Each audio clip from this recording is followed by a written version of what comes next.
लज्जा दया संयम बंभचरम कल्याण भाग सविसोहिठाणम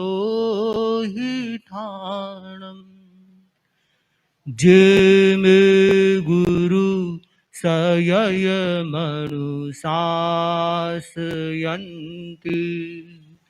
ते हम गुरु सययं पूजयामि ते हम गुरु सययं पूजयामि ते हम गुरु सययं पूजयामि। परम पावन परम श्रद्धेय आचार्य प्रवर के श्री चरणों में सभक्ति वंदना।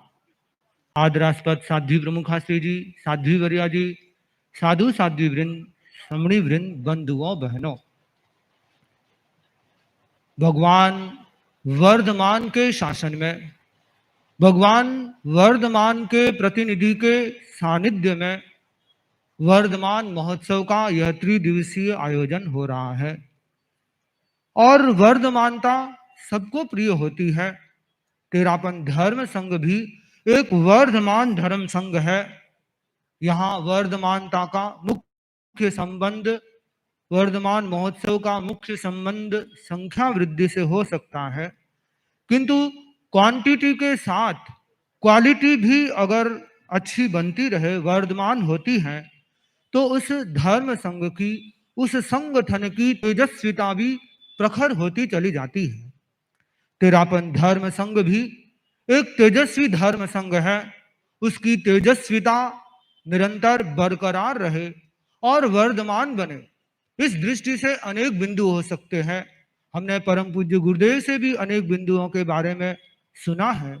मैं 3 बिंदुओं के बारे में चर्चा कर रहा हूं जिससे हमारा धर्म संघ क्वालिटी की दृष्टि से और वर्धमान बन सकता है। वे 3 बिंदु है, वे त्रिक है: वैराग्य, श्रम और सहनशीलता। प्रथम बिंदु है वैराग्य। हम सब आत्म साधना के लिए धर्म संघ से जुड़े हैं और साधना तभी रंग लाती है जब उसमें वैराग्य का रंग है, वह प्रखर बनता है, गहरा बनता है, तभी साधना रंग लाती है।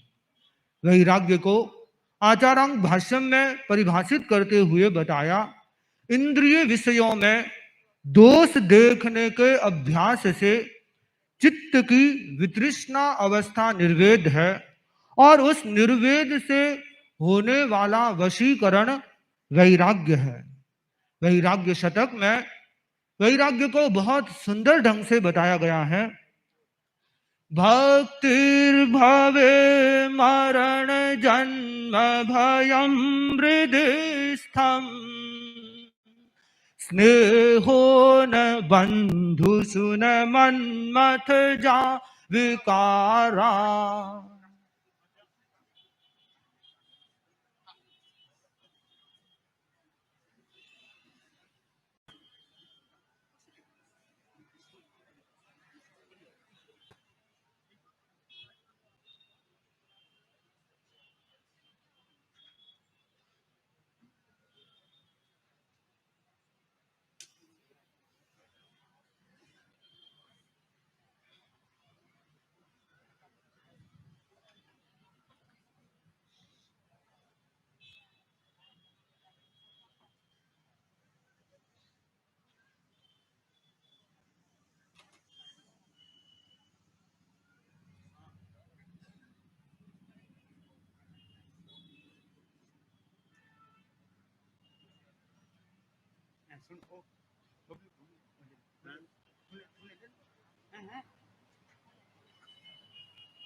संसर्ग दोष रहिता विजनावनांता वैराग्यमस्ति किमतः परमार्थनीयम्। अर्थात भगवान में भक्ति हो जाए, मन में जन्म मरण का भय हो जाए और बंधु जनों में स्नेह न रहे और भीतर में काम वासनाएं, काम विकार समाप्त हो जाए और साथ में एकांत स्थान साधना के लिए मिल जाए, तो इससे बढ़कर और क्या वैराग्य हो सकता है जिसकी प्रभु से याचना की जाए, भगवान से याचना की जाए। तो ये वैराग्य एक ऐसा रंग है जिसमें संवेग, निर्वेद, अनुकंपा आदि अनेक गुण समाये हुए हैं और इसीलिए मुनि को निर्देश दिया गया, प्रथम व्यक्तिगत साधना गण विकास सायास सार्वजनिक कल्याण फिर जब भी हो अवकाश। एक मुनि के लिए, एक साधना के क्षेत्र में आगे बढ़ने वाले साधक के लिए आवश्यक है कि पहले उसके लिए व्यक्तिगत साधना है, सार्वजनिक कल्याण नंबर 2 पर है। पहले उसकी व्यक्तिगत साधना कैसे अच्छी रहे, उसके जो स्वीकृत नियम है वे कैसे सुरक्षित रहे, उसके लिए यह ध्यान देना उसका प्रथम कर्तव्य हो जाता है। जो व्यक्ति वैराग्य के रंग से रंजित होता है, उसके चारित्रिक पर्यव भी निर्मल बन जाते हैं, उसके भीतर पाप भीरुता रहती है, अनुकंपा का भाव रहता है, उसके मन में रहता है कि कहीं मेरे पाप कर्म का बंध न हो जाए, कहीं हरियाली लग गई, एक तो ठीक है लग गई तो लग गई, आलोना ले लेंगे सिद्धि हो जाएगी, और एक हरियाली लगने पर भीतर में एक कंपन हो, एक मेरे से जीव हिंसा हो गई, मेरे से पाप हो गया, एक भीतर में अनुकंपा का जो कंपन है वह होता है, तो वह वैराग्य को परिलक्षित करता है।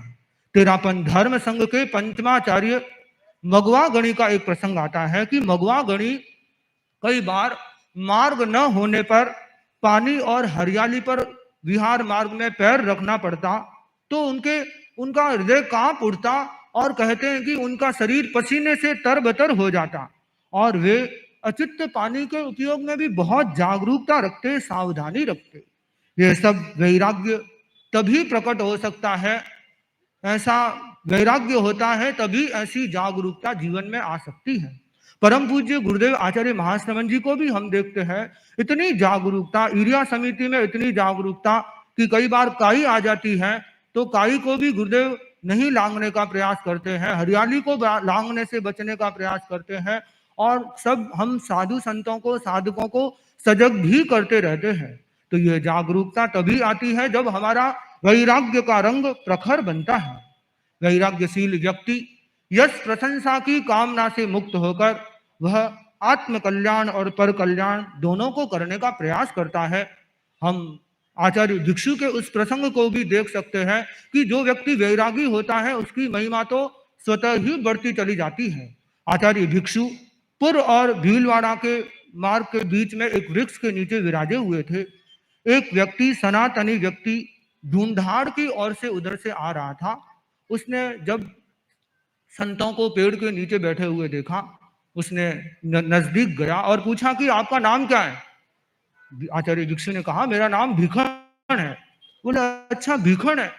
उसने कहा कि आपका नाम बहुत सुना था, आपके प्रति मेरे मन में बहुत एक श्रद्धा का भाव है, आपका नाम सुना है, पर मैंने तो ऐसे समझा था, आपकी इतनी महिमा सुनी थी कि आप किसी बड़े मठ के मठाधीश होंगे, आपके साथ हाथी घोड़े बड़ा सारा लवाजमा चलता होगा, तभी आप इतने बड़े हैं, पर यहाँ तो आप अकेले ही हैं। आचार्य भिक्षु ने कहा कि नहीं, पीछे से संत आ रहे हैं, उनकी मैं प्रतीक्षा कर रहा हूं। और आचार्य भिक्षु ने कहा कि हमारी महिमा तभी है जब आडंबर नहीं है। तो आचार्य भिक्षु का वह वैराग्य रंजित जीवन हम सब के लिए निरंतर प्रेरणा देने वाला है कि हम भी वैराग्य पथ पर अग्रसर हो। और भी तेरापन धर्म संघ में ऐसे त्यागी वैरागी साधु साध्वियां हुए हैं जिन्होंने समय समय पर अपने वैराग्य के द्वारा धर्म संघ की, जिन शासन की अतिशय प्रभावना की है। तो हम सब वैराग्य की दृष्टि से वर्धमान बने, यह आवश्यक है। वर्धमानता का दूसरा बिंदु है श्रम। संस्कृत में कहा गया है आलस्यम ही मनुष्याणाम शरीरस्थो महारिपु नास्ति श्रम समो बंधु यम श्रित्वा नाव सीदति। आलस्य मनुष्य का बहुत बड़ा शत्रु है और जिसका आश्रय लेने वाला कभी दुखी नहीं होता है, आनंद में रहता है। और जो व्यक्ति परिश्रम करता है उसका स्वास्थ्य भी अच्छा रहता है और वह श्रम के द्वारा धर्म संघ की जिन शासन की प्रभावना भी कर सकता है। इसीलिए तो कहा गया, श्रम है जीवन श्रमण का, छोड़े सुविधावाद, पौरुष की बल वीर्य की धार बहे अविवाद। श्रमण, श्रमण का मतलब ही वही है जो श्रम करे, श्रमशील हो, पुरुषार्थी हो, जो आलस्य से दूर रहे। हमारे साधु साधियां भी जगह जगह जाकर कितना परिश्रम करते हैं, लोगों को धर्म ध्यान की दृष्टि से अग्रसर करते हैं।